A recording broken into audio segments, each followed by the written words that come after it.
आपने बीफ की बहुत सी रेसिपीज़ बनाई भी होंगी और खाई भी होंगी, लेकिन इस तरीके से ब्राउनी मसाले वाली रेसिपी नहीं बनाई होगी। अस्सलाम वालेकुम व्यूअर्स, मैं हूँ साइदा राशिद और आज हम बीफ की इतनी मज़ेदार रेसिपी बनाने जा रहे हैं कि आप कभी भी इस रेसिपी को नहीं भूलेंगे।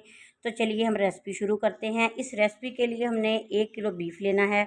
साफ़ सुथरा होना चाहिए और इसको धो के छलनी में रख दिया था ताकि इसका ना पानी निकल जाए। ये सारी ज़्यादातर इसमें बोनलेस है और 1-2 मैंने हड्डी वाली बोटी भी डाली है। तो सबसे पहले हम 3 बड़े साइज़ के प्याज लेंगे और इनको ना हमने लच्छेदार सा काट लेना है, यानी कि बारीक सा काटेंगे और गर्म घी में इसको डाल के ना ब्राउन करेंगे। तो 1 प्याली घी गरम किया, फिर इसमें हमने प्याज डाले। प्याज को हल्की आंच पे हम ना ब्राउन करेंगे। तो इसकी प्याज की खुशबू भी इतनी मज़े की आनी चाहिए और इसका कलर भी चेंज होना चाहिए, इतना हम इसको ना ब्राउन करेंगे। तो आपको स्क्रीन पे नज़र आ रहा है, लेकिन अभी हमने इसको और ज़्यादा ब्राउन करना है। इस प्याज के साथ, इस प्याज के तड़के के साथ आप बीफ या मटन बनाएंगे ना तो घर वाले और मेहमान वाह वाह कर उठेंगे। ये मसाला इतना मज़े का बनेगा।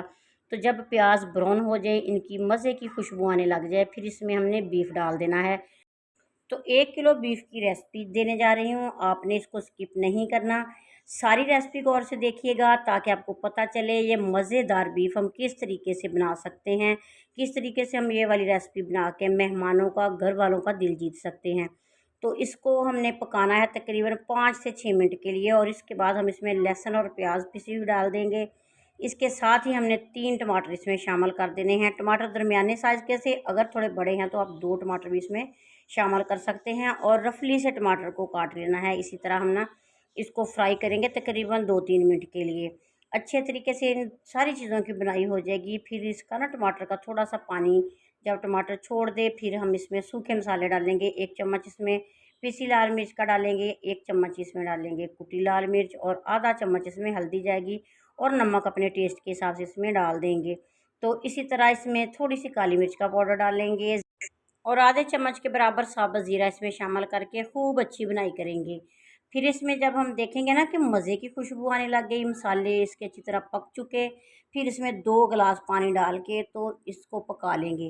तो मैं जल्दी में बना रही हूँ तो 2 गिलास पानी डाल के हम इसको प्रेशर कुकर में डाल के ना तकरीबन 15 से 20 मिनट के लिए इसकी पकाई करेंगे और उसके बाद फिर से इसी बर्तन में ट्रांसफ़र करेंगे और खूब बुनाई करेंगे। माशाल्लाह से हमारा बीफ जो है ना काफ़ी अच्छे तरीके से टेंडर हो चुका है। अब हम इसमें थोड़ा-सा घी और डाल लेंगे क्योंकि जो पहले मैंने घी डाला था ना वो थोड़ा कम था। बस 1 चम्मच भर के ना और हमने इसमें घी शामिल किया और साथ ही 1 छोटी प्याली दही इसमें शामिल करेंगे और इसको अच्छे तरीके से भी भूनेंगे क्योंकि दही का भी पानी अभी इसने छोड़ना है ना। तो जब इसका पानी खुश्क हो जाएगा फिर हमारा बीफ का जो कोरमा हम बना रहे हैं ना, ब्राउनी कोरमा, वो तैयार होगा।